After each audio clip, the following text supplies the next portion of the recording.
90ก็เป็นงานบุญงานกุศลทำบุญทอดกฐินสามัคคีกับพระสงฆ์ที่จำพรรษาท่วนไตรมาสของวัดป่าแดงมหาวิหารวันที่30ตุลาคม2567เวลา 9:30 นาทีเป็นต้นไปเชิญชวนผู้ใจบุญร่วมงานทำบุญทอดกฐินสามัคคีได้อานิสงส์อย่างยิ่งใหญ่โดยทั่วหน้ากันสิ้นสุดเวลาเป็นการละทานล้ำค่าสืบทอดนานมาแต่ครั้งพุทธกาลท่านกำลังติดตามรับฟังสถานีวิทยุกระจายเสียงพระพุทธศาสนาแห่งชาติและสังคมคลื่นเพื่อการศึกษาพระพุทธศาสนาและวัฒนธรรมระบบ FM 104.5 เมกะเฮิรตซ์ รายการต่อไปเป็นรายการคดีโลกคดีธรรม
พุทธศาสนาทั่วไทยเพื่อติดตามรับฟังรายการคดีโลกคดีธรรมและรายการธรรมะสาระที่ดีๆจากสถานีวิทยุพระพุทธศาสนาแห่งชาติคลื่นต่างๆที่รวมกันอยู่ในแอปพลิเคชันนี้47สถานีทั่วไทยท่านสามารถติดตามรับฟังสถานีวิทยุต่างๆทั้ง47สถานีวิทยุนั้นได้ตลอด24ชั่วโมงนี่คือช่องทางการศึกษาเรียนรู้ที่จะสามารถทำให้พวกเราคนไทยได้เข้าใจ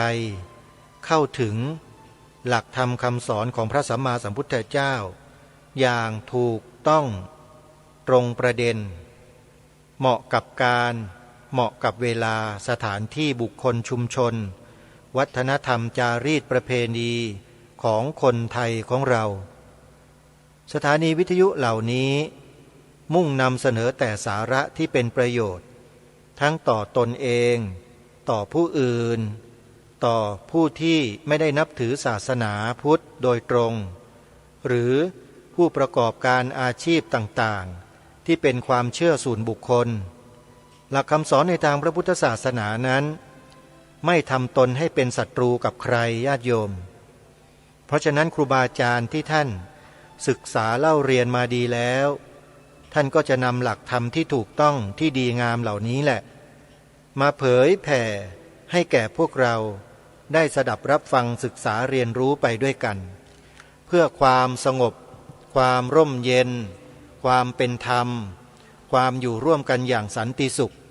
จะได้เกิดขึ้นดังในอดีตที่เคยเป็นมาส่วนในปัจจุบันอาจจะมีกระแสข่าวความขัดแย้งความไม่ลงรอยกัน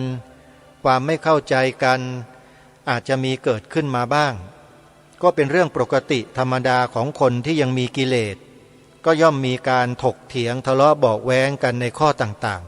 ๆแต่สิ่งหนึ่งไม่ควรจะเกิดขึ้นในบ้านเมืองเราก็คือความขัดแย้งในข้อธรรมข้อวินัยญาติโยมพระพุทธเจ้าทรงบัญญัติพระวินัยขึ้นมา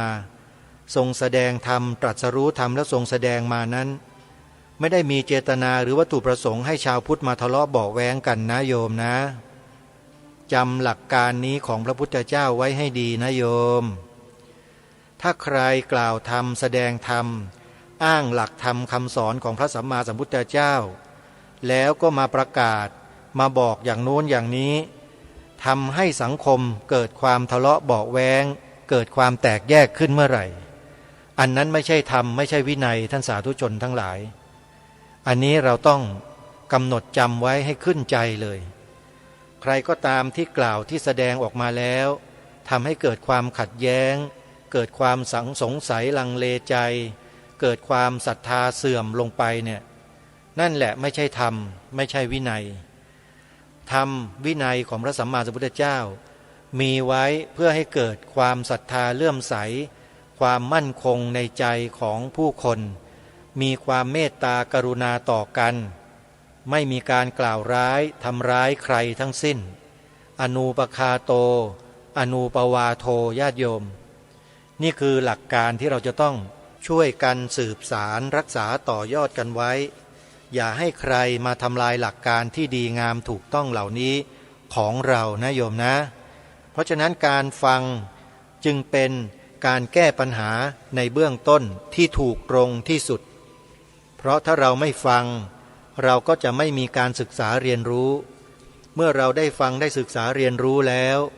การกระทำที่นำไปสู่ความขัดแย้งความแตกแยกก็จะไม่เกิดขึ้นสถานีวิทยุต่างๆของครูบาอาจารย์ของเราที่ท่านได้จัดได้ทำกันขึ้นมานี้ก็เพื่อเป้าหมายเดียวกันนี้แหละความสงบสุขร่มเย็นความเป็นธรรมความอยู่ร่วมกันอย่างสงบสันติอันนี้คือเป้าหมายหลักเลยทางสถานีวิทยุต่างๆจึงรวมตัวกันแล้วก็จัดทำแอปพลิเคชันวิทยุพุทธศาสนาทั่วไทยขึ้นมาก็เพื่อที่จะมอบสิ่งที่ถูกต้องเหล่านี้ให้แก่พวกเรานั่นเองใครที่สามารถดาวน์โหลดแอปพลิเคชันนี้ไปฟังได้แล้วช่วยกันแนะนำช่วยกันบอกต่อ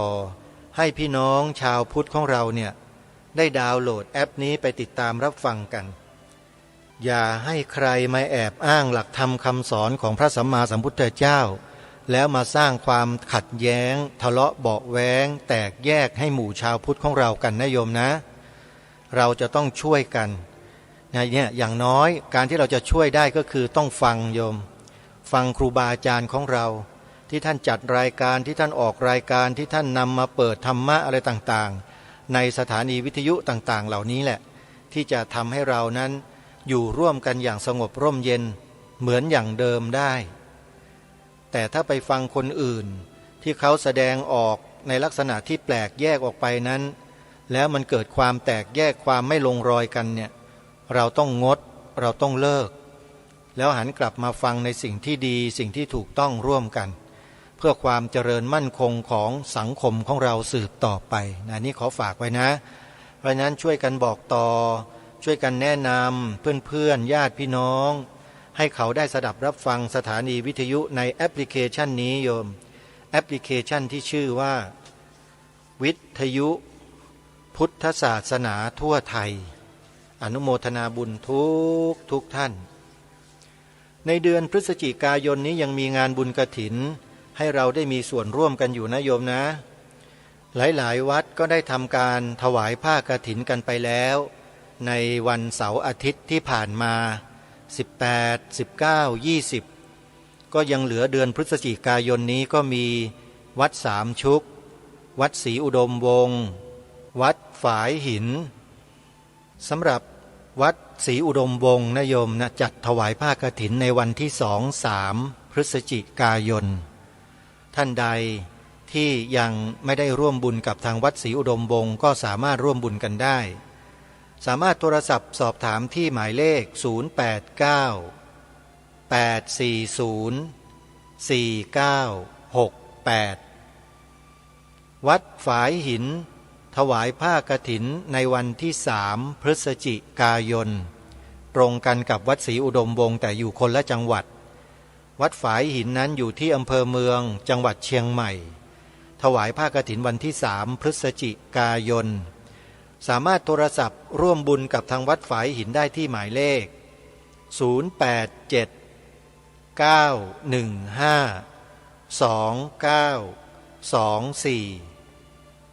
2924วัดสามชุกอำเภอสามชุกจังหวัดสุพรรณบุรี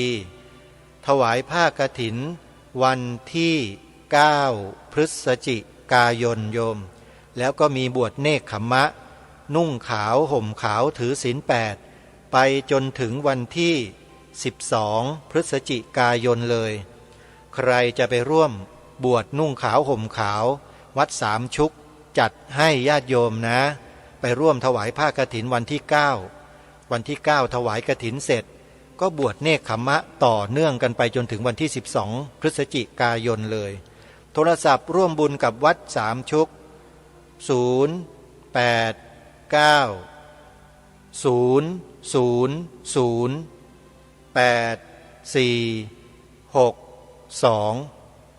8462อนุโมทนาบุญทุกท่านสำหรับสวนป่าสามัคคีธรรมอาตมาภาพจะจัดงานเป็นครั้งแรกในรอบ5 ปีปลูกป่าที่นี่มาครบ5 ปีแล้วจัดงานครั้งแรกในวันที่14-15 ธันวาคมเดือนธันวาคมนะโยมอย่าลืมไปร่วมงานกันวันที่14เริ่มงานกันตอนเย็นๆแล้วก็มีการแสดงธรรมไปตลอดทั้งคืนจนถึงรุ่งเช้าแล้วเราก็ทำบุญตักบาตรร่วมกันเปิดพิธีทำพิธีเปิดป่าในช่วงเช้าพร้อมเพรียงกันนะฮะใครที่จะเป็นเจ้าภาพโรงทานกลางนะโรงทานกลางนะอยู่ที่ไหนก็สามารถร่วมได้โยมนะโอนปัจจัยเข้ามาก็สามารถร่วมบุญเป็นเจ้าภาพโรงทานกันได้หรือใครจะมาจัดตั้งโรงทานก็แจ้งให้อาตมาภาพทราบอาตมาก็จะได้บอกกับเจ้าหน้าที่ไว้จะได้ติดต่อประสานงานกันนะโยมนะใครจะร่วมบุญเตรียมงานเตรียมสถานที่เตรียมน้ำเตรียมไฟเตรียมสถานที่ต่างๆที่จำเป็นนะโยมเช่าเต็นท์นะแล้วก็เตรียมถังน้ำอะไรต่างๆเดินระบบน้ำระบบไฟนะต้องใช้ปัจจัยทั้งนั้นโยมใครบอกว่าพระสงฆ์เราไม่ต้องใช้บ้างโยมก็ลองมาพิจารณาดูด้วยว่าเป็นไปได้หรือไม่ในโลกยุคปัจจุบันนี้โยมเราต้องมองถึงความเป็นจริงนะโยมนะเงินและปัจจัยที่โยมถวายพระมาแต่ละรูปที่โยมศรัทธาและทำบุญมาเนี่ยท่านนำไปทำประโยชน์ให้กับสังคมโดยรวมส่วนมากในส่วนวัดวาอารามก็เป็นส่วนรวมเหมือนกันโยมจ่ายค่าน้ำค่าไฟสาธารณูปโภคให้ลูกศิษย์ลูกหาไปใช้ไปจ่ายทำประโยชน์ต่างๆให้กับวัดให้กับวาให้กับสถานที่ก็ถือว่าเป็นประโยชน์ทั้งนั้นเลยโยมหลายคนเข้าใจว่าพระไม่ต้องใช้หรอกอยู่เหมือนอย่างที่บางคนเขาบอกพระสงฆ์จะจัดงานกฐินเนี่ยกฐินมันเป็นเรื่องผ้าอย่างเดียวมันไม่เกี่ยวกับเงินโยมแล้วถ้างานบุญกฐินงานผ้าป่าบอกว่าโยมมีแต่ผ้าอย่างเดียวนะโยมนะแล้วพระแล้ววัดจะอยู่กันยังไงโยมการไฟฟ้าฝ่ายผลิตแห่งประเทศไทยก็ดีการประปานครหลวงนครบาลอะไรก็แล้วแต่เขาจะรับผ้าที่ญาติโยมถวายมาแทนค่าใช้จ่ายค่าน้ำค่าไฟได้ไหมโยมมองตามความเป็นจริงซิว่ามันเป็นไปได้ไหมโยมแล้วคนที่ยุแยงตะแคงรั่วให้ญาติโยมไม่ถวายปัจจัยพระเนี่ยโยมว่าเขามีความปรารถนาดีหรือเปล่าอันนี้โยมไปพิจารณากันดูนะมองตามความเป็นจริงนี่ไม่ใช่สมัยพุทธกาลนะโยมอย่าหลงยุคญาติโยมอย่าหลงยุคนี้ไม่ใช่ยุคพุทธกาลนะโยมพิจารณาข้อนี้ให้ดีและพระสงฆ์ในเมืองไทยเราเนี่ยถือว่าเป็นพระภิกษุที่มีศีลาจารวัตรที่งดงามที่สุดในโลกไม่เหมือนกับที่อื่นนะโยม โยมไปดูได้เลยทุกประเทศทั่วโลกโยมไปดูเถอะพระสงฆ์ของแต่ละประเทศไม่ว่าศรีลังกาพม่าอินเดียหรือกัมพูชาหรือลาวหรือที่ไหนก็ตามไม่งดงามเหมือนอย่างพระสงฆ์ไทยเรานะนี่คือเรื่องจริงไม่ได้เข้าข้างตัวเองหรอกไปมาหมดแล้วประเทศเหล่านี้ไปเห็นมาแล้วโยมนะไม่ได้งดงามอย่างเราเพราะฉะนั้นโยมไม่ต้องกังวลไม่ต้องกลัวอย่ามัวแต่ไปฟังคำยุแย่ของพวกทูตเทวทัตทุจินอยู่นะโยมนะมันเป็นอันตรายต่อพระศาสนาเหมือนดั่งสมัยอดีตในสมัยครั้งพุทธกาลน่ะเทวทัตพระเทวทัตเสนอข้อปฏิบัติอย่างเคร่งครัดที่สุดเลยให้พระพุทธเจ้าทรงยอมรับแล้วก็ให้ถือเป็นกฎกติกาของสงฆ์ตลอดไปโยมทราบไหมถึงจะดียังไงก็ตามจะเคร่งครัดขนาดไหนก็ตามแต่พระสัมมาสัมพุทธเจ้าทรงปฏิเสธไปคิดให้ดีว่าทำไมพระองค์ทรงปฏิเสธพระเทวทัตเพราะหนึ่งเห็นเจตนาของพระเทวทัตชัดเจนว่าต้องการเป็นใหญ่ต้องการใช้ตนเองให้มีอำนาจเหนือหมู่สงฆ์เพื่อจะจัดการอะไรได้แบบเบ็ดเสร็จหมดพระพุทธเจ้าไม่ทรงอนุญาตแต่เทวทัตดื้อพาสงฆ์แตกแยกออกไปแล้วสุดท้ายเป็นไงคณะสงฆ์หรือพระสงฆ์จำนวนเกือบทั้งหมดกลับมาจากการที่พระสารีบุตรพระโมคคัลลานะไปเกลี้ยกล่อมไปนำเหตุนำผลไปแจ้งไปบอกให้ฟังพระใหม่ทั้งนั้นนะครับพระใหม่ๆพระที่ไม่มีการศึกษาทั้งนั้นเลยเนี่ยเหมือนกับญาติโยมเราทุกวันเนี้ยที่ไม่ค่อยมีการศึกษาพระปริยัติธรรมอะไรกันสักเท่าไหร่ไม่ค่อยจะรู้เรื่องรู้ราวกันอันนี้ไม่ได้ตำหนินะโยมมันเป็นความจริงต้องยอมรับโยมไม่ได้มานั่งเรียนเหมือนอย่างพระเนนนะโยมพระเนนนี่เขาบวชเข้ามานี่เขาเรียนกันแบบเอาเป็นเอาตายกันเลยนะนั่งเรียนกันทุกวันเลยอย่างอาตมาภาพเป็นต้นตอนบวชมาใหม่ๆเนี่ยโยมมาอยู่วัดมหาธาตุนี่นะเรียนวันหนึ่งเรียน3โรงเรียนนะโยมอาตมาเนี่ยนักธรรมเอกบาลีประโยค1-2เรียนพระอภิธรรมชั้นมัชชิมตรีโยม3โรงเรียนนะฮะหัวปั่นเลยครับวันหนึ่งเรียน3โรงเรียนเนี่ยโยมคิดดูสิเรียนหนักแค่ไหนแล้วก็สามารถที่จะเรียนจบได้ยกเว้นพระบาลีอย่างเดียวที่สู้ไม่ไหวเบรกเอาไว้แต่ก็ไม่ได้หยุดนะไปเรียนบาลีใหญ่แทนเพราะไม่ต้องไปคำนึงถึงเรื่องการสอบการเรียนบาลีใหญ่เนี่ยเรียนเพื่อหาความรู้ความเข้าใจซึ่งอาตมาภาพก็ได้ศึกษาเล่าเรียนทำตัวปทะรูปสิทธิเนี่ย2 ปีแล้วก็ไปนั่งแปลคัมภีร์พระบาลีอัตถกถาดีกาคันธีโยชนาศรัทธาวิเศษโมคคัลลานปกรณ์นยาสัปกรณ์กัจจายนปกรณ์ทั้งหลายทั้งปวงเนี่ยอยู่อีก1 ปีจนทำให้รู้การทำประโยคการเดินประโยคพอสมควรเลยทีเดียวแค่นั้นก็ถือว่าเราก็ได้ผ่านการศึกษาในเบื้องต้นมาแล้วไม่ใช่ว่าไม่ได้เรียนนะโยมเรียนมาเหมือนกันแต่ไม่มีความชำนิชำนาญเหมือนกับครูบาอาจารย์ที่ท่านเรียนมาตลอดแต่ก็มีความรู้พอสมควรก็ถือว่าศึกษามาพอสมควรเลยทีเดียวทีนี้ญาติโยมจำนวนมากไม่ได้ศึกษาเล่าเรียนแบบนี้นะโยมพอมีใครไปอ้างว่านี่คือคำสอนของพระพุทธเจ้าไอ้นั่นคือคำสอนของพระพุทธเจ้าไอ้ที่พระสงฆ์ทำกันอยู่เนี่ยไม่ใช่คำสอนของพระพุทธเจ้าโยมก็ไปเชื่อไอ้คนพวกนั้นหมดแล้วเป็นไงพอเชื่อแล้วเป็นไงเลิกทำบุญกับพระสิพอเลิกทำบุญกับพระเลิกทำบุญกับวัดพวกนั้นจูงจมูกบอกให้ไปทำบุญกับพ่อกับแม่ไม่ต้องไปทำบุญหรอกกับพระกับวัดเนี่ยโยมก็เชื่อแล้วเป็นไงล่ะโยมทีนี้พระศาสนาจะไปได้ไหมเพราะต้องขับเคลื่อนด้วยพระสงฆ์พระสงฆ์คือผู้ที่อยู่ใกล้ชิดพระธรรมวินัยมากที่สุดแล้วมีคนมายุยงส่งเสริมโยมให้เลิกทำบุญกับพระกับวัดแล้วโยมคิดว่าศาสนาจะไปรอดไหมโยมคิดข้อนี้ให้ดีนะโยมอาตมาภาพไม่ได้เข้าข้างใครนะพูดตามหลักการเหตุผลและความเป็นจริงโลกยุคปัจจุบันนี้เป็นโลกยุคใหม่เป็นยุคที่ทันสมัยมีกฎระเบียบสังคมที่แปลกแตกต่างไปจากสมัยครั้งพุทธกาลลิบลิ่วเลยโยม แล้วโยมคิดว่าจะให้พระทำตัวเหมือนอย่างพระสงฆ์ครั้งสมัยพุทธกาลที่อยู่ป่าเป็นวัดมีธุดงค์13ถือปฏิบัติอย่างนั้นเคร่งครัดอยู่อย่างเดียวกันเนี่ยโยมว่าสังคมนี้ไปรอดไหมโยมสมมุติว่าสมมุตินะพระสงฆ์หนีอยู่ป่าอยู่ถ้ำหมดเลยไม่มีอยู่ในเมืองสักรูปเดียวคณะสงฆ์เนี่ยไม่มีทั้งนั้น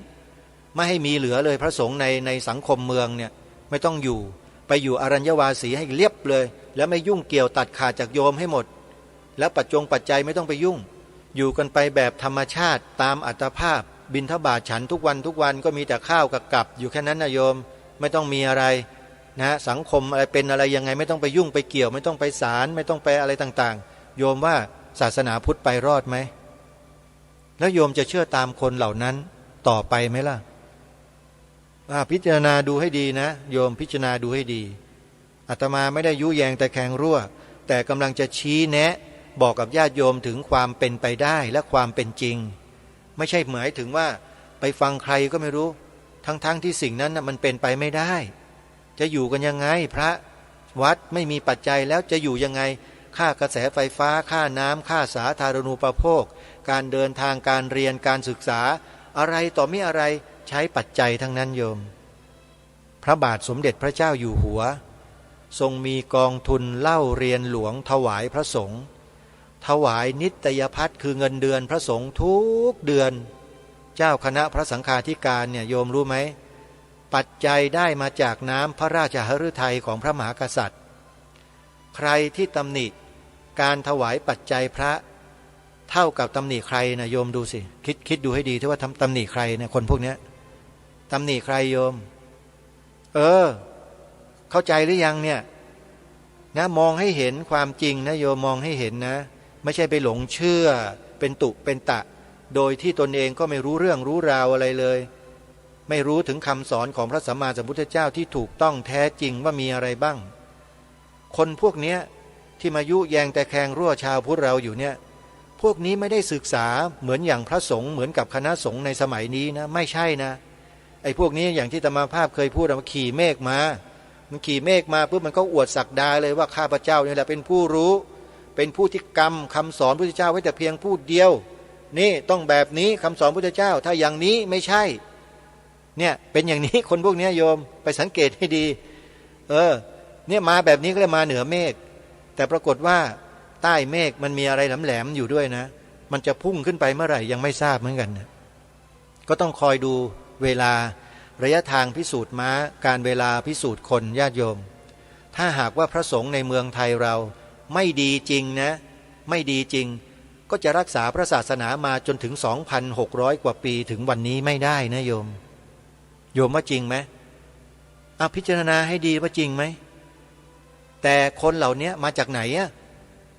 อยู่ๆก็โผล่มาเนี่ยดังกันกระชอนเลยตอนนี้แล้วทำอะไรล่ะใช้วาจานะกล่อมใช้วาจาพูด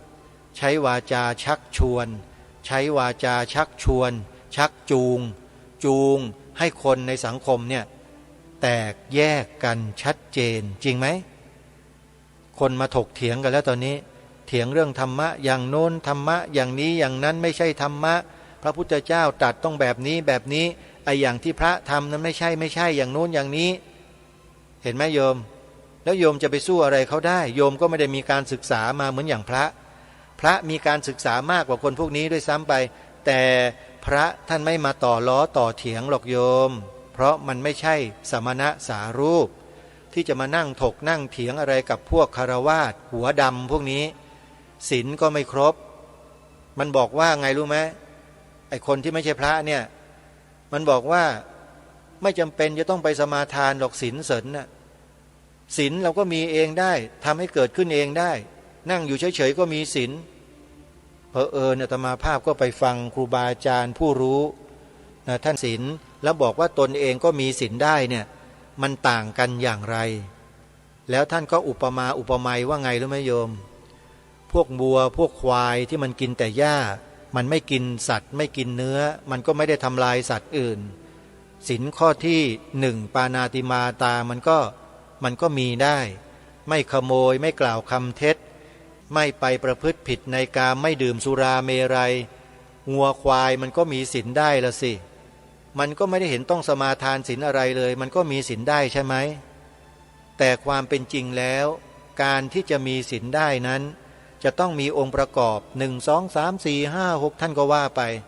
คือต้องมีเจตนารมณ์ในเบื้องต้นเป็นที่ตั้งคือเจตนาต้องการจะมีศีลทีนี้เมื่อต้องการจะมีศีลเจตนาต้องการที่จะมีศีลก็ต้องไปหาบุคคลที่รู้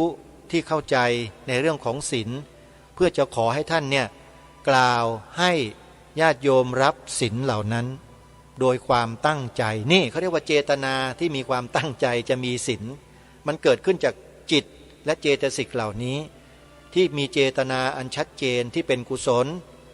แต่ถ้าบอกอยู่เฉยๆแล้วบอกมีศีลหาไม่เจอว่ามันจะมีได้ยังไงแล้วท่านก็อุปมาเหมือนงัวเหมือนควายโยมมีศีลแบบงัวแบบควายนี่ท่านพูดนะอาตมาไม่ได้พูดเองนะโยมเนี่ยอาตมาฟังแล้วเข้าใจทันทีเลยอ๋อเป็นอย่างนี้นี่เองเห็นไหมผู้ที่เขามีความรู้ศึกษามาดีเวลาอธิบายให้ความรู้กับญาติโยมที่ตั้งคำถามว่าไม่ต้องสมาทานก็มีศีลได้ไม่ใช่หรือเจ้าคะเห็นเราไปสมาทานกับพระกับอะไรกันบ่อยๆไม่จำเป็นไม่ใช่หรือท่านก็ยกพระบาลีและอธิบายให้ฟังถึงองค์คุณเครื่องสำเร็จแห่งการมีศีลว่ามันต้องมีเจตนามีความตั้งใจเป็นองค์ประกอบการสมาทานศีลการขอศีลนั่นคือเจตนาในเบื้องต้นของบุคคลที่ต้องการมีศีลก็ไปขอกับผู้ทรงศีลจะไปขอกับงัวกับควายพวกนั้นมันก็ขอไม่ได้โยมเพราะมันไม่มีศีลจะให้ใช่ไหมฮะก็ต้องไปขอกับพระกับสงฆ์แล้วก็เป็นประเพณีที่สืบมาแต่โบราณก็เป็นกันมาอย่างนี้แต่พอมาถึงวันนี้เข้าไอ้พวกขี่เมฆมาพวกเนี้ยมันบอกว่าไม่ต้องสมาทานหรอกไม่ต้องขอหรอกมีกันเองได้ตั้งขึ้นเองสมาทานกำหนดกันขึ้นเองท่านก็เลยอธิบายให้ฟังก็เลยเข้าใจกันเห็นไหมฮะคนที่มีความรู้ครูบาอาจารย์ที่มีความรู้กับคนที่อ้างตัวเองว่ามีความรู้ดูเหมือนว่าจะมีความรู้พูดแตกต่างกันเสนอหลักการแตกต่างกันโยมแล้วมองเห็นได้ชัดเลยเพราะฉะนั้นขอแนะนำอีก1 คลิปนะช่อง YouTube ที่ญาติโยมควรไปฟังไปดูนะพระมหาสมบูรณ์ขอจำกัดไว้เฉพาะพระมหาสมบูรณ์รูปเดียวนะโยมองค์อื่นของวัดป่าเขาสนามชัยอาตมาไม่แนะนำนะแนะนำพระมหาสมบูรณ์รูปเดียวที่เป็นเจ้าสำนักวัดป่าเขาสนามชัยโยมพิมพ์เข้าไปในชื่อนี้ใน YouTube วัดป่าเขาสนามชัยหรือวัดเขาสนามชัยจังหวัดประจวบคีรีขันธ์นะแล้วโยมไปฟังเถอะช่วงเนี้ยท่านกำลังอธิบายเรื่องคนตื่นธรรมอยู่พอดีเลยพูดอะไรประเด็นไหนยังไงท่านเอามาแก้ด้วยหลักในคัมภีร์ทางพระพุทธศาสนาพุทธเถรวาทท่านย้ำอยู่ประการหนึ่งพระสงฆ์ที่นับถือศาสนาพุทธเถรวาทคฤหัสถ์ญาติโยมอุบาสกอุบาสิกาที่นับถือพระพุทธศาสนาเถรวาทจะต้องยึดตามหลักคำสอนที่มีมาในพระไตรปิฎกคือพระบาลีอรรถกถาดีกาเท่านั้นถ้าใครไม่ยึดถือตามนี้ถือว่าไม่ใช่พุทธเถรวาทท่านพูดชัดเจนเพราะฉะนั้นโยมมีพระรูปใดในโลกใบนี้ก็ตามหากปฏิเสธอรรถกถาดีกาถือว่าไม่ใช่พุทธเถรวาทนะโยมจำข้อนี้ไว้นะโยมไม่ใช่พุทธเถรวาทพุทธเถรวาทจะต้องศึกษาให้ครบตามคัมภีร์ที่บูรพาจารย์สืบสารมาคือพระบาลีอรรถกถาดีการวมถึงคันถีโยชนาศรัทธาวิเศษปกรณ์วิเศษทั้งหลายทั้งปวงเป็นองค์ประกอบทั้งหมดเลยไม่ใช่ถืออยู่เพียงเล่มเดียวพระไตรปิฎกสยามรัฐภาษาไทยอะไรก็พระไตรปิฎกสยามรัฐภาษาไทยภาษาไทยมันใช้อ้างอิงไม่ได้สาธุชนทั้งหลาย แปลเป็นภาษาไทยนั้นใช้อ้างอิงไม่ได้เพราะมันมีคำผิดมีประโยคที่ผิดความหมายที่ผิดอยู่ต้องไปดูองค์ประกอบของพระบาลีและคำอธิบายในอัตถกถาฎีกาโน้นแล้วก็นำมาอธิบายขยายความจึงจะชื่อว่าศาสนาพุทธเถรวาทที่ถูกต้องอย่าลืมไปฟังท่านนะย้ำช่อง YouTube วัดป่าเขาสนามชัยแล้วต้องฟังรูปเดียวเท่านั้นอย่าฟังรูปอื่นอันนี้ไม่ต้องถามเหตุผลอาตมานะโยมเพราะอาตมาไม่พูดแต่ขอพูดว่าฟังพระมหาสมบูรณ์รูปเดียวนอกนั้นโยมอย่าไปฟังเพราะฟังเจ้าสำนักรูปเดียวแล้วจบส่วนลูกสำนักนั้นแตกต่างกันไปนะฮะไม่เหมือนกับเจ้าสำนักนะเจ้าสำนักนี่เขาละเอียดละออมีวจีที่เป็นสัมมาวาจามีปิยวาจาไม่กล่าวร้ายไม่ทำร้ายว่าตามหลักพระบาลีอัตถกถาฎีกาล้วนๆเลยไม่มีอัตโนมติใดๆที่ออกมาแล้วทำให้เกิดความสูญเสียประโยชน์ของผู้อื่นนะโยมไปฟังกันแล้วก็อีกรูปหนึ่งอีกช่องหนึ่งก็คือพระมหาอุเทนปัญญาปริทัศน์จดทันไหมโยมพระมหาอุเทนปัญญาปริทัศน์พิมพ์ชื่อต่อท้ายไว้นิดหนึ่งเทวทัตทุจินทูตเทวทัตทุจินถึงแม้ว่าท่านจะพูดไว้นานแล้วแต่ยังมีประโยชน์เป็นอมตะเสมอโยมถ้าไม่ดีจริงรายการคดีโลกคดีธรรมจะไม่แนะนำให้ไปฟังแต่ดีจริงจึงแนะนำเหมือนอย่างที่เคยแนะนำไปก่อนหน้านี้แล้วว่าหลักธรรมที่ถูกที่ตรงตามหลักพระไตรปิฎกอัตถกถาฎีกาที่ครูบาอาจารย์ท่านแสดงท่านกล่าวไว้ก็มีหลายองค์เช่นเจ้าประคุณสมเด็จพระพุทธโฆษาจารย์ปอปยุตโตพระเดชพระคุณท่านเจ้าคุณพระธรรมเมธาพรระแบบทิตยาโนพระอาจารย์สมภพโชติปัญโยเป็นต้นอันนี้คือธรรมะที่ร่วมสมัยจริงๆฟังแล้วเข้าใจง่ายเข้าถึงง่ายมองเห็นสถานการณ์ที่กำลังเป็นไปอยู่ในปัจจุบันได้ง่ายมาก3รูปเนี้ยโยมฟังไปเถอะฟังเท่าไหร่ก็ฟังเข้าไปพิมพ์หาใน YouTube ได้เลยเจ้าประคุณสมเด็จพระพุทธโฆษาจารย์ปอปยุตโตพระเดชพระคุณท่านเจ้าคุณ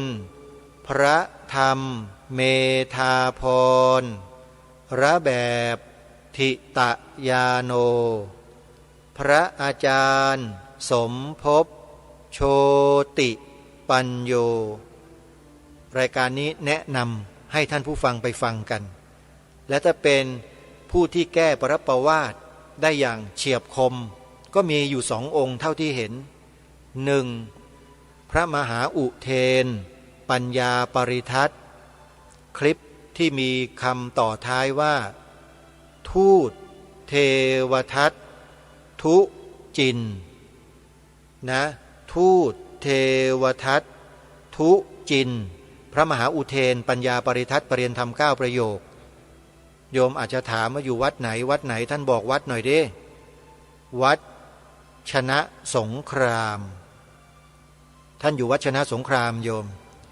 แล้วก็อีกรูปหนึ่งพระอาจารย์สมภพโชติปัญโยปัจจุบันพระอาจารย์สมภพยังมีชีวิตอยู่นะวัดท่านอยู่ที่อำเภอคำตากล้าจังหวัดสกลนครโยมวัดไตรสิกขาทลามละตารามวัดไตรสิกขาทลามละตารามไม่มีสระอะนะไม่มีสระอะไตรสิกขาทลา มละตาราม อยู่ตำบลแพทย์อำเภอคำตากล้าจังหวัดสกลนครเทปของท่านธรรมบรรยายของท่านเป็นอมตะถาวรฟังเมื่อไหร่ฟังยุคไหนฟังไปอีกกี่ร้อยปีข้างหน้าก็มีประโยชน์ญาติโยมครูบาอาจารย์ทั้ง3 องค์ 3 รูปที่กล่าวมาเมื่อสักครู่นี้โยมฟังไปเถอะรับรองได้ว่าไม่ผิดไม่เพี้ยนเลยแต่ถ้าพวกตื่นพวกหลับทั้งหลายอยู่เนี่ยใช้ไม่ได้ทั้งนั้นน่ะยังใช้ไม่ได้นะยังใช้ไม่ได้นะก็มีอีกองค์หนึ่งวัดป่าเขาสนามชัยประจวบคีรีขันธ์ต้องฟังเพียงรูปเดียวนะพระมหาสมบูรณ์โยมจดชื่อไว้ฟังรูปนี้รูปเดียวโยมรูปอื่นโยมอย่าเพิ่งไปฟังหรือไม่ต้องฟังก็ได้นะไม่ต้องฟังก็ได้ฟังเจ้าสำนักรูปเดียวพอนะฮะพอเลยนี่แหละคือครูบาอาจารย์ที่ท่านออกมาแสดงมากล่าวหยิบยกหลักฐานในคัมภีร์ทางพระพุทธศาสนาพระไตรปิฎกอรรถกถาฎีกาที่ถูกต้องมานำเสนอให้พวกเราได้ศึกษาเรียนรู้กันไปด้วยพร้อมกับคำอธิบายเพื่อยุติปัญหาของการนำเสนอบทธรรมะข้อธรรมะที่ไม่ถูกต้องเหล่านั้นลงได้เพราะฉะนั้นสาธุชนทุกท่านการศึกษาการเล่าเรียนการเรียนรู้ในหลักธรรมคำสอนของพระสัมมาสัมพุทธเจ้านั้นอย่าสุกเอาเผากินนะคำโบราณเนี่ยเขาเตือนนักเตือนหนาอย่าทำแบบสุกเอาเผากินโยมศึกษาให้มันเข้าใจเทียบเคียงเชื่อมโยงหลักธรรมเหล่านั้นให้เห็นอย่างชัดเจนแจ่มแจ้งให้ได้ว่าพระสัมมาสัมพุทธเจ้าตรัสรู้ธรรมแล้วทรงโปรดสัตว์ทั้งหลายในโลกมีหมู่มนุษย์อย่างพวกเราเป็นต้นด้วยพระมหากรุณาคุณอย่างล้นพ้นเพื่อหวังจะให้พวกเราเนี่ยมีความสุขความสงบความร่มเย็นไม่ใช่ตรัสแสดงธรรมเพื่อความแตกแยกทุกวันนี้คนแตกแยกเพราะการกล่าวอ้างธรรมะของพระพุทธเจ้ามีเกิดขึ้นหรือยังนั่นแหละท่านผู้ฟังให้ทราบกันไว้นะว่าวัดสการพามภาค2ภาค3มันได้เกิดขึ้นแล้วโยมการยุแยงตะแคงรั่วให้ชาวพุทธทะเลาะกันเนี่ยตั้งสติกันให้ดีนะโยมนะเดี๋ยวจะหาว่ารายการนี้ไม่เตือนไม่บอกตั้งสติให้ดีแล้วพิจารณาไปตามข้อธรรมข้ออัดที่ครูบาอาจารย์ผู้รู้ทั้งหลายที่ทางรายการแนะนำให้ไปฟังเมื่อสักครู่นี้สมเด็จพระพุทธโฆษาจารย์ปอประยุตโตพระธรรมเมธาพรพระแบบทิตายาโนพระอาจารย์สมภพโชติปัญโยพระมหาอุเทนปัญญาปริทัตพระมหาสมบูรณ์วัดเขาสนามชัยเป็นต้นโยมฟังท่านเหล่านี้แล้วโยมจะรู้อย่างที่ไม่เคยรู้มาก่อนและเมื่อรู้แล้วเนี่ยความรู้นั้นก็จะทำให้จิตใจของเรานั้นสงบเย็นไม่รุ่มร้อนไม่ชวนทะเลาะเบาะแว้งไม่สงสัยไม่ลังเลไม่อะไรทั้งนั้นไม่เคลือบแคลงในใจเลยโดยเฉพาะต่อพระภิกษุสงฆ์จะไม่มีเลยโยมจะมีความเข้าใจทุกอย่างแล้วก็ปฏิบัติตามหลักไตรสิกขากันมั่นคงคือให้ทานรักษาศีลเจริญภาวนากันอยู่เช่นนี้ตลอดไปก็จะยังพระศาสนาให้มีแต่ความเจริญรุ่งเรืองยิ่งขึ้นแต่ถ้าโยมมัวแต่ไปฟังคนที่ยุแยงตะแคงรั่วอ้างคำสอนพระพุทธเจ้ามาสร้างความแตกแยกอยู่อย่างนี้เรื่อยไปมันก็จะมีแต่ความเสื่อมความเสียหายเกิดขึ้นต่อพระศาสนาเท่านั้นแหละนี่คือคำเตือนของรายการเตือนแล้วย้ำแล้วย้ำอีกบอกแล้วบอกอีกให้พวกเราได้เข้าใจร่วมกันรายการนี้ไม่ได้มีผลประโยชน์แอบแฝงจากใครที่ไหนยังไงทั้งนั้นไม่รู้จะเอาไปทำอะไรผลประโยชน์เอาไปตายไปก็เอาไปไม่ได้เอาบุญสิฮะอะไรที่ถูกต้องอะไรที่ดีงามเนี่ยเราต้องช่วยกันนำเสนอช่วยกันแนะนำช่วยกันบอกกล่าว เพื่อให้บุญกุศลเนี่ยรักษาพวกเราไว้แต่อะไรที่แนะนำแล้วมันเกิดบาปเกิดกรรมขึ้นในใจความไม่พอใจความสงสัยลังเลใจความเสื่อมศรัทธาของผู้คนจนนำไปสู่การทะเลาะเบาะแว้งถกเถียงกันเนี่ยอันนั้นมันเป็นบาปแท้ๆเลยโยมถ้าเป็นกรรมนี่ถือว่าอยู่ในฝักฝ่ายของอนันตริยกรรมเลยนะเนี่ยทำสงฆ์ให้แตกแยกกันเนี่ยหนักมากนะกรรมเนี้ยแล้วการยุแย่ให้คนแตกแยกกันเนี่ยมันก็เข้าข่ายเดียวกันนั่นแหละเป็นบาปเป็นกรรมมหาศาลเลยญาติโยมคอยดูนะคนที่ทำอยู่อย่างเนี้ยจะมีชีวิตไปได้ไม่นานด้วยเหตุด้วยอะไรต่างๆเนี่ยอาตมาไม่ทราบหรอกแต่อายุไม่ยืนคนพวกนี้แล้วคติที่ไปของคนพวกนี้นะก็เห็นเป็นลูกไฟเต็มไปหมดนะจะต้องได้เห็นแน่นอนเพราะทำลายผู้คนในสังคมให้แตกแยกกันเนี่ยมันเป็นบาปหนักกรรมหนักมากและถ้าทำลายบุคคลอื่นไม่เท่าไหร่ทำลายชาวพุทธให้แตกแยกเกิดความเข้าใจผิดหลงเชื่อในคำสอนที่ไม่ถูกต้องตามหลักพระไตรปิฎกอัตถกถาฎีกาด้วยแล้วเจ๊งเลยชีวิตคนนั้นไม่รู้กี่ภพกี่ชาติกี่อสงไขยกว่าจะมาเกิดเป็นมนุษย์พบพระพุทธศาสนาได้นี่โอ้โหอ่วมอรไทยเลยโยมนู้นอบายภูมิไม่รู้กี่ชั้นไม่รู้กี่ล้านปีกว่าจะมาเกิดอุบัติเป็นมนุษย์ได้อีกครั้งหนึ่งต้องกินเศษกรรมไปอีกนานแสนนานโยมไม่รู้กี่พุทธันดรเลยแหละคำว่าพุทธันดรก็คือช่วงที่พระสัมมาสัมพุทธเจ้าพระองค์หนึ่งอุบัติขึ้นในโลกระหว่างพระพุทธเจ้าองค์นั้นถึงองค์นี้เขาเรียกว่าหนึ่งพุทธันดรโยมคิดดูสิว่าระยะเวลามันยาวไกลแค่ไหน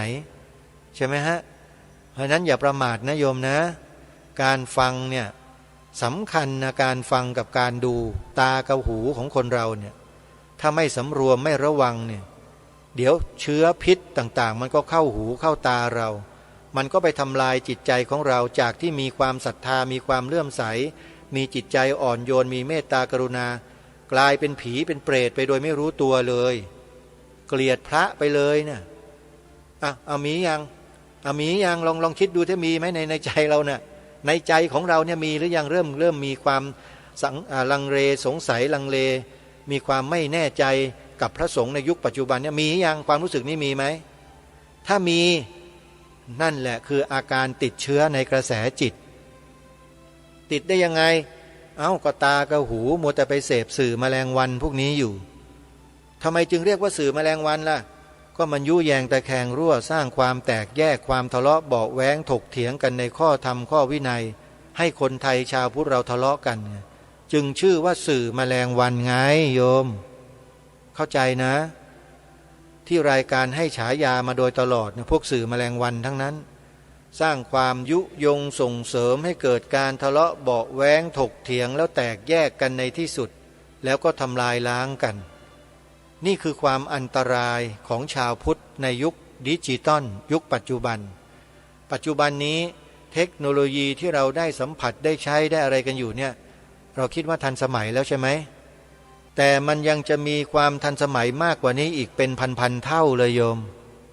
นึกภาพไม่ออกใช่ไหมว่าเป็นพันเท่ามันจะขนาดไหนสมัยก่อนนี่แค่วิทยุทรานซิสเตอร์กระจายเสียงนี่ก็ดีอกดีใจกันแล้วใครมีได้ฟังเสียงเนี่ย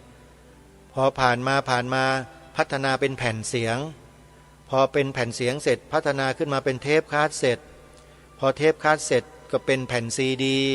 พอแผ่นซีดีก็กลายเป็นแฟลชไดรฟ์เป็นแฟลชไดรฟ์เป็นไฟล์เป็นอะไรต่อมีอะไรโทรศัพท์มือถือเดี๋ยวนี้มันทันสมัยมากเลยทันสมัยกว่าแต่ก่อนใช่ไหมฮะแต่อนาคตอีกไม่กี่ปีข้างหน้าจะมีสิ่งที่มหัศจรรย์ทันสมัยยิ่งกว่ายุคของเรานี้อีกเป็นพันเท่าโยมอันนี้พวกนักวิชาการนักวิทยาศาสตร์เขาพูดกันนะอาตมาไม่ได้คิดเองนะโยมเขาบอกว่ามันมีความทันสมัยกว่าเป็นพันเท่านึกไม่ออกฮะมันเป็นไปได้ยังไงพันเท่าแค่นี้มันก็หรูหรานักหนาแล้วถ้าพวกเราเนี่ยนะเราคิดว่าแค่นี้ก็พอแล้วมันจะไปทันสมัยอะไรกันไปถึงไหนแค่นี้ก็จะรับมือกันไม่ไหวอยู่แล้วใช่ไหมโยมนะทุกวันนี้พระเราก็ย่ำแย่กันไปตามๆกันอยู่แล้วถูกสื่อแมลงวันครอบงำญาติโยมเราดึงญาติโยมเราออกนอกลู่นอกทางกันไปก็เยอะ นะพระสงฆ์เราก็ต้องคอยประคับประคองช่วยเหลือเกื้อกูลซึ่งกันและกันแนะนำบอกกับญาติโยมเราที่ยังเหลืออยู่เนี่ยว่าให้อยู่กับที่นะโยมนะเดินไปตามแนวทางเส้นทางที่บรรพชนของเราปูไว้ทำทางไว้ให้เหมือนเดิมนะโยมเป็นการรักษาสืบสารต่อยอดวัฒนธรรมจารีตประเพณีที่ดีงามของชนเผ่าไทยของเราไว้อย่าให้ใครมาทำลายวัฒนธรรมจารีตประเพณีอันดีงามของชนเผ่าไทยของเราอีกต่อไปเลยเพราะฉะนั้นการเลือกเสพบริโภคสื่อในปัจจุบันนี้จึงมีความจำเป็นสุดๆพระสงฆ์เราก็พยายามแนะนำโยมฟังธรรมะผ่านแอปพลิเคชันวิทยุพุทธศาสนาทั่วไทยได้แล้วโยมอาตมาแนะนำทุกวันเลยโยมต้นรายการเนี่ยแนะนำทุกวันให้ดาวน์โหลดแอปพลิเคชันที่ชื่อว่าวิทยุพุทธศาสนาทั่วไทยโยมไม่รู้ว่าจดกันไว้บ้างหรือเปล่าถ้าจำนี่มันจำได้ไม่แม่นนะโยมเดี๋ยวก็ลืมแต่ถ้าจดไว้เนี่ยไม่ต้องจำฮะมันจะเห็นอยู่ตลอดเวลาเลยติดไว้ที่ข้างฝาตรงไหนก็ได้ระดับสายตาของเราพอเดินไปก็มองเห็นตัวใหญ่ๆเลยวิทยุพุทธศาสนาทั่วไทยมีแต่รายการดีๆทั้งนั้นส่งเสริมแต่ความสุขความร่มเย็นความเป็นศีลเป็นธรรมทั้งนั้นเลยโยมเปิดดูเปิดฟังกันเถอะแอปพลิเคชันนี้ดาวน์โหลดได้ด้วยโทรศัพท์มือถือของเราในระบบ Android นะระบบ Android ถ้าเป็นระบบ iOS ดาวน์โหลดไม่ได้อันนี้ต้องขอแจ้งบอกให้ชัดเจนนะโยมนะมาถึงช่วงเวลาสุดท้ายของรายการแล้วท่านผู้ฟังฝากข่าวประชาสัมพันธ์ไว้ตอนท้ายนิดนึงช่วงนี้อยู่ในฤดูกาลแห่งบุญกฐินนะโยมนะใครที่ยังไม่ได้มีโอกาสจับจองกันเป็นเจ้าภาพกฐินสามัคคีก็ขอเรียนเชิญเจริญพรร่วมกันเป็นเจ้าภาพกันได้ทางรายการขอแนะนำสถานที่วัดวาอารามที่โยมจะร่วมกันเป็นเจ้าภาพนะโยม 1. วัดป่าจริยธรรมอยู่ที่ตำบลนาดอกคำอำเภอนาด้วงจังหวัดเลยหมายเลขโทรศัพท์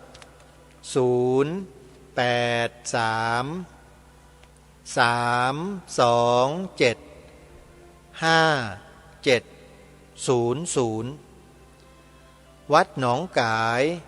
ตำบลสันป่ายางอำเภอแม่แตงจังหวัดเชียงใหม่โทรศัพท์083-789-3642หรือ081-765-6469วัดศรีอุดมวงศ์อำเภอวังสะพุงจังหวัดเลยโทรศัพท์089-840-4968วัดบ้านปลาคูนตำบลท่าหาดยาวอำเภอโพนทรายจังหวัด101หมายเลขโทรศัพท์081-183-9690วัดอารามมงคลอำเภอยางตลาดจังหวัดกาฬสินธุ์หมายเลขโทรศัพท์084-034-4606หรือ094-281-3500วัดสามชุกอำเภอสามชุกจังหวัดสุพรรณบุรีหมายเลขโทรศัพท์089-000-8462วัดฝายหินตำบลสุเทพอำเภอเมืองจังหวัดเชียงใหม่หมายเลขโทรศัพท์087-915-2924ก็ขออนุโมทนาบุญทุกท่านนะโยมนะอย่าลืมงานเปิดป่าฟังธรรมของสวนป่าสามัคคีธรรมนะเดือนธันวาคมรายละเอียดต่างๆเดี๋ยวเราค่อยมาว่ากันในวันต่อไปวันนี้เวลาของรายการหมดแล้วท่านผู้ฟังต้องขอสมมุติยุติรายการไว้แต่เพียงเท่านี้ พบกับรายการได้ใหม่ในวันต่อไปขอความสุขความสวัสดีในธรรมแห่งองค์สมเด็จพระบรมศาสดาสัมมาสัมพุทธเจ้าจงปรากฏเกิดมีขึ้นในจิตใจของท่านผู้ฟังทุกท่านทุกคนเทินขอเจริญพรกล้าคิดก็ต้องกล้าทำอย่ากลัวถ้าทำความดีเร่งศึกษาปัญหาให้ทันท่วงทีเมืองไทยจะพัฒนากว่านี้รายการดีๆคดีโลกคดีธรรมขอรำพันบรรยายความคิดเครื่องหมายแห่งสีทั้งสามงามถนัดขาวคือบริสุทธิ์สีสวัสดิ์หมายพระไตรรัตน์และธรรมะคุ้มจิตไทยแดงคือโลหิตเราใสซึ่งยอมสละได้เพื่อรักษาชาติศาสนาน้ำเงินคือสีโสภาอันจอมประชาถ้าโปรดเป็นของส่วนองค์จัดริ้วเข้าเป็นไตรรงค์จึงเป็นสีธงที่รักแห่งเราชาวไทยทหารอวตารนำไปยงยุทธวิชัยวิชิตก็ชูเกียรติสยาม